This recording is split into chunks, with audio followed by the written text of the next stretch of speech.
What's going on, guys? So after a couple sleepless nights, I finally decided that we're going to start off by doing a leveling kit on the new truck. So we're going to be dabbling with several different suspension setups in the next couple months, but I had to start off with a good old leveling kit. So when you go to get rid of your factory rake, you have a couple different options. You can go the cheapest route, which is just going to be a strut spacer. You can go the most expensive route, which is going to be a complete coilover replacement, or you can go the middle of the road, which I think is probably going to be the best option, that being a shock and strut replacement. So essentially we're going to be reusing the factory coil, just replacing the strut inside and then putting our shocks in the back using the Bilstein 5100s, and it should make the truck ride and drive so much better, as well as get rid of this factory rake. So with that being said, let's get this truck inside, let's get this thing leveled, looking a lot better.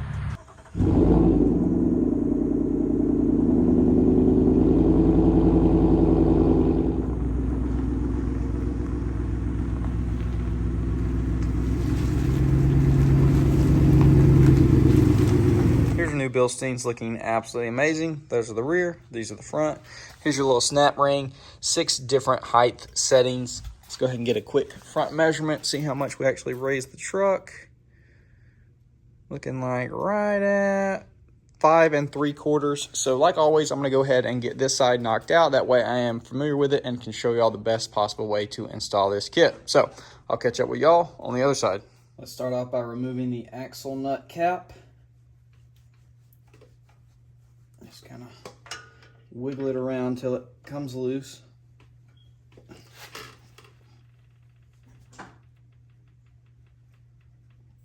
we go. 1/2 inch.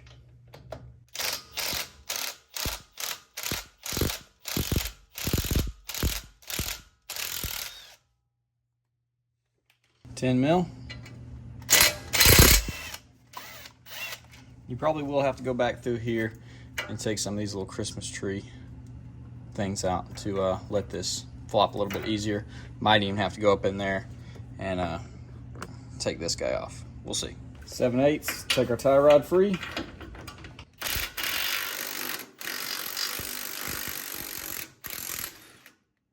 It's actually 13/16 on the tie rod, same for this tie rod end link, which it is on there super hard, so you're gonna have to use probably a cheater bar. Get this thing broken free at first. For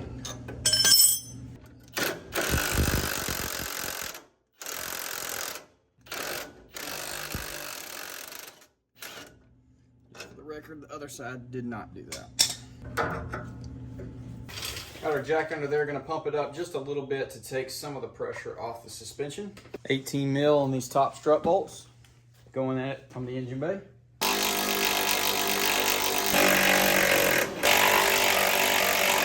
Just leave one on there, just so it doesn't fall on its own. 18 mil, we're not taking this off, we're just loosening it.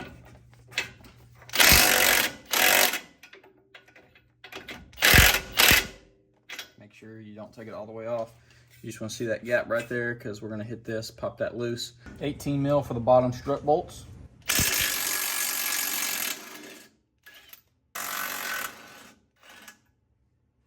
Spray some WD-40 on there, wiggle this around some, hopefully it gets in there, breaks anything free. We're gonna go ahead and drop this down.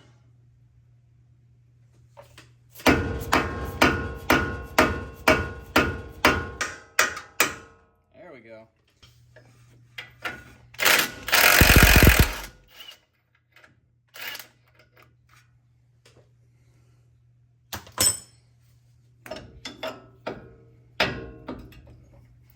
All right, now we're gonna go back up here. Let me see if this is the right size. It is.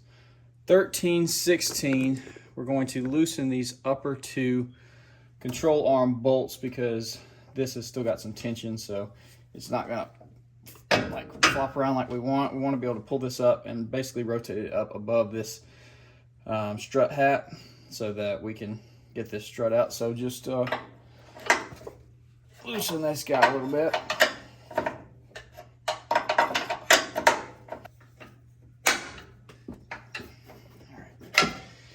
I'm going to grab my bracket strap. This is just to help from this thing getting a mind of its own and trying to get away from me. Alright. Now, Keep an eye on your axle while you're moving all this. Make sure it does slip out and it doesn't get into a bind. Because the design with the studs are going down into this, they don't actually come out of the strut. It's a little bit difficult. It's definitely a lot easier going back in than it is coming out because the Bilsteins have a separate bolt. But basically we're just going to play around with this until we can get this strut assembly to come out from the bottom and then pull it out here. So just be careful. Like I said, make sure your axle's pulled out through. Mine is. You don't want that getting in a bind and tearing up anything. And just keep an eye on it because you don't want to tear the teeth up on it either.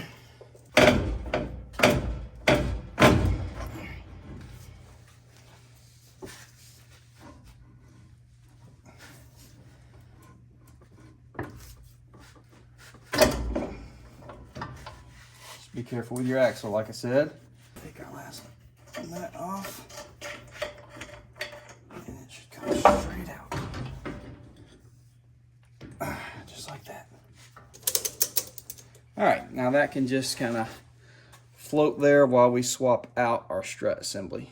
All right, so before the real fun part of compressing the spring, you want to go ahead and mark the orientation which it came out, because if you don't, you're probably going to have a fun time getting it back in if it's even possible. So, and it's kind of weird offset. It's definitely not even. This stud is much closer than this one's not in the middle. So mark your line straight down to where it lines up the middle of this right here. So when we swap this strut out, we can line the spring and the top pad up with this perfectly straight across. Make sure you do that. Now it is time to have some fun with the good old spring compressors, which some people are terrified. I've always had good luck with them, but never get too comfortable because that's when all goes wrong. So,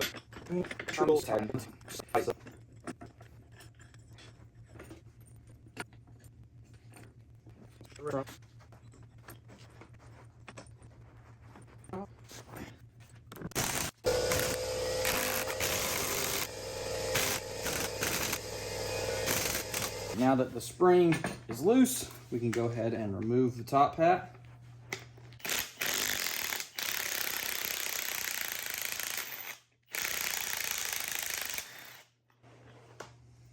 So now the spring is on its own. We're going to be reusing this. We're going to be reusing the bottom perch from this, not the strut itself.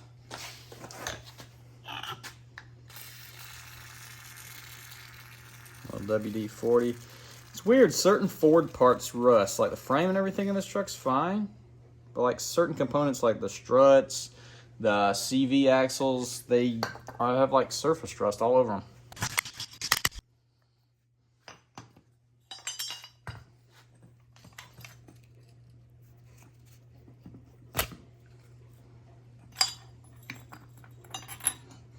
I'm gonna go clean this guy up some. Well, I came out here to clean the little top hat up, but now I'm just sitting here in the rain, admiring Chomper. Heck, boy, good looking truck. All right, guys, so I got my retaining clip at the top mark, which is the 2.5 inch you see here. Bottom is stock, 2 is 0.5, 3 is 1 inch, 4 is 1.5, 5 is 2, and 6 is 2.5 inch. I almost put it at the 2 because I didn't want this truck sitting too high because I still want to be able to retain the full usage of four-wheel drive, but we're just gonna say screw it because I want it to be tall enough to fit the wheels and tires that I want. So 2.5 inch at the top mark. Take your top hat or your bottom, whatever this is called, slide it onto your Bilstein. Then we can run this guy in here.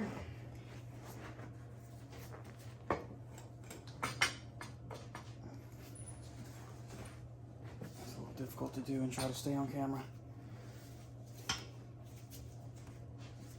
Spin this guy so that that lines up. Go ahead and take our top hat. Try to line it up in here. Just like that. Let's find where the top is supposed to be. We're definitely gonna have to go tighter on these to get this pulled down so we can get that on there real good, but looking like it's lined up. This guy down to the center. So that should be it right there. I'm gonna go ahead and tighten these guys down a little bit more We'll tighten the top hat down, remove these, and be ready to throw it back in the truck. All right, that one's free spinning, so we're gonna have to figure out how to hold this centerpiece and tighten this down, because I could like literally wiggle it all over. Just so y'all know, you can use a 5/16 to hold that center rod of the strut, and then just tighten the nut down with a 3/4. Once again, be careful with your axle.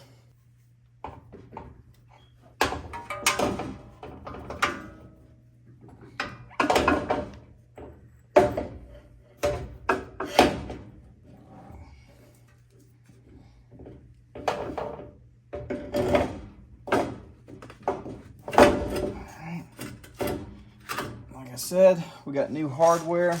Putting these down through there. That way it'll hold it in place.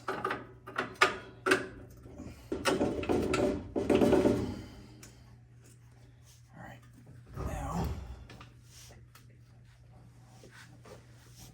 go ahead and put our jack back under here. That way we can lift this up and put those top bolts on. Line our axle back up in there. Let's double check if it's coming through. It is. So,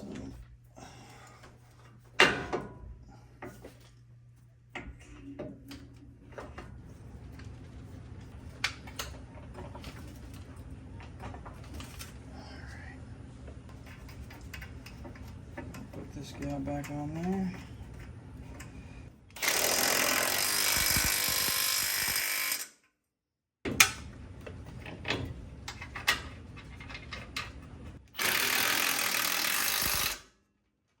Take your new hardware with an 18 mil and a 3/4.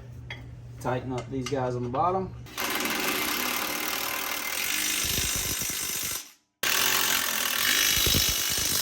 Let's go ahead and put our little axle nut back on. Do not impact this one if you value it.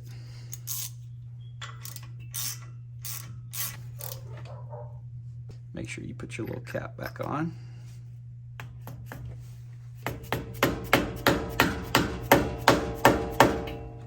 Make sure you push your little Christmas trees back up there, and then bolt back the brake line bracket.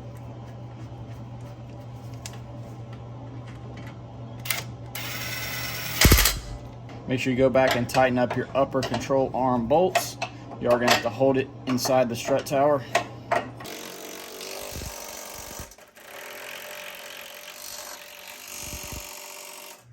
All right, guys, well, aside from getting the sway bar end link to line up properly, we are done up front. I'm going to go back and just hand tighten everything, make sure I didn't miss anything, being perfectly snug. And once I get the truck jacked up, I'll play around, because, you know, what affects the tire over there affects this bar on this side. So I got to play around so I can get it to line up, but not going to be too difficult. So, yeah, not the worst job ever, not the most fun, but we got it done. So now we got to go back, throw those rear shocks in, we'll be completed. So you definitely don't have to take the rear tires off, but honestly, it might be a little more convenient doing it this way. I'm doing it because it's hard to film and get in here. But you got that guy, and that's literally it. 18 mil and 15 mil. We're gonna leave that in there for the time. Go ahead and pop the bottom one out.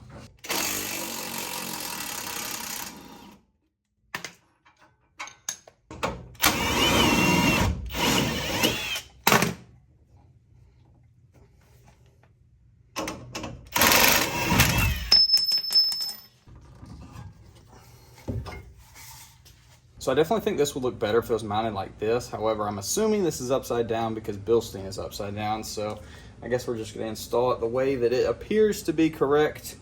We're gonna start off by putting this lower one in. It's gonna make it a lot easier.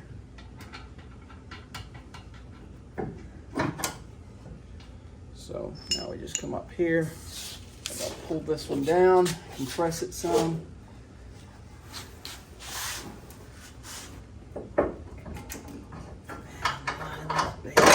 Just like that. Then we will, if I got my scissors, cut this. I'm done. Throw this guy in here. Just tighten it down.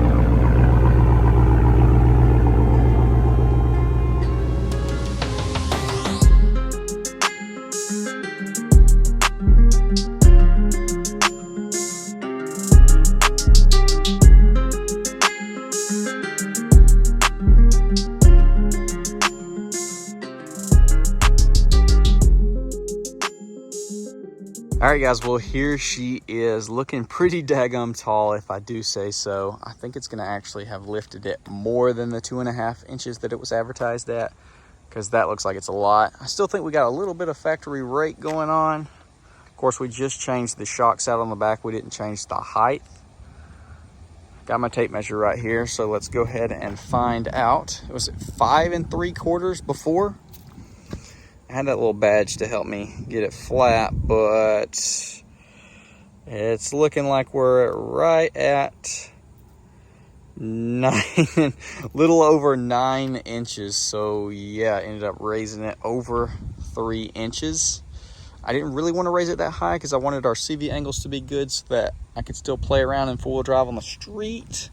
We'll look at those in just a second. Let's check the back. I feel like it's got to be a little raked.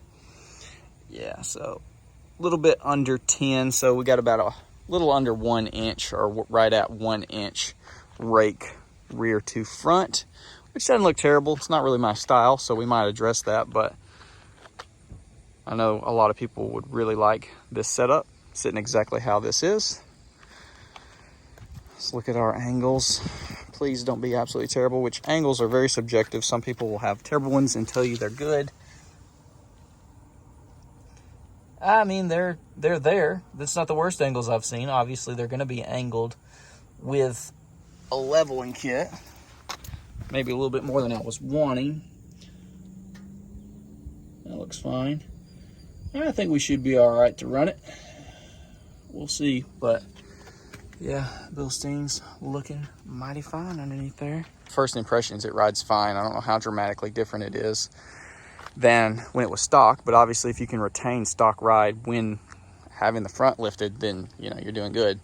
But we'll see. I might enjoy it. I got to hit some back roads and stuff and see if the body roll has been eliminated and just overall how's it feel. But I'll have an updated video once I get some good miles on it.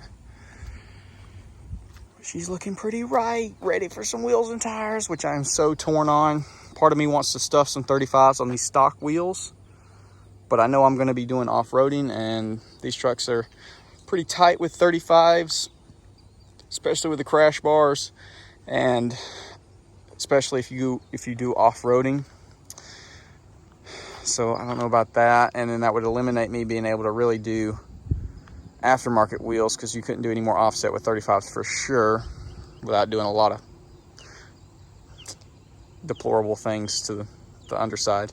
But then if I do just 33s, which would allow me to have the option of doing different wheels down the road with more offset, they'd look tiny on here because these are already 32s. I mean, they wouldn't look terrible, but I mean, that's an option. And maybe we do just a real aggressive, maybe some X comps 33s, and then down the road we can swap the wheels out.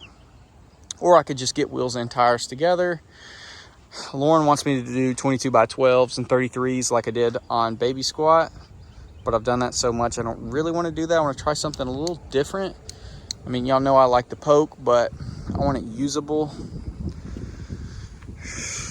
Then part of me wants to take the RBPs off of the Chevy wheels and get some 22-inch platinum reps and throw that on here. I'm definitely going to do that down the road, but I want to do off-roading first, so I don't think that's an option. I don't want to get them and beat them all up.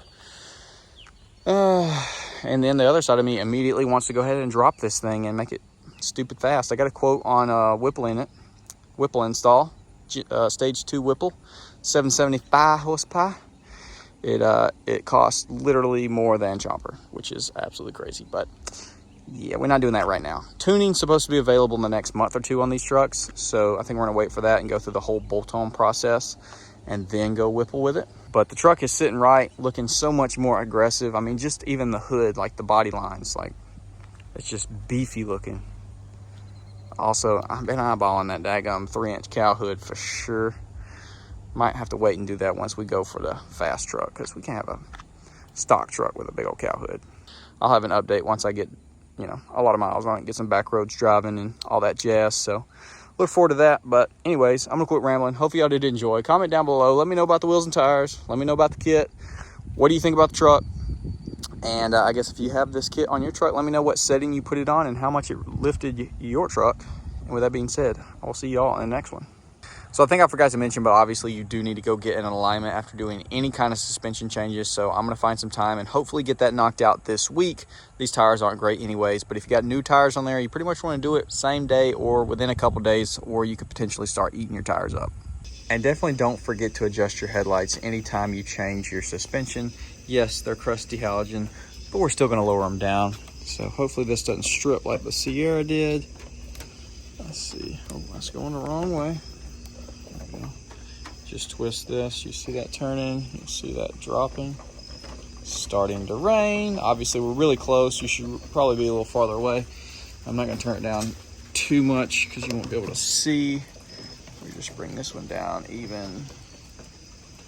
That's probably totally fine. So yeah, just don't forget to adjust your headlights, boys.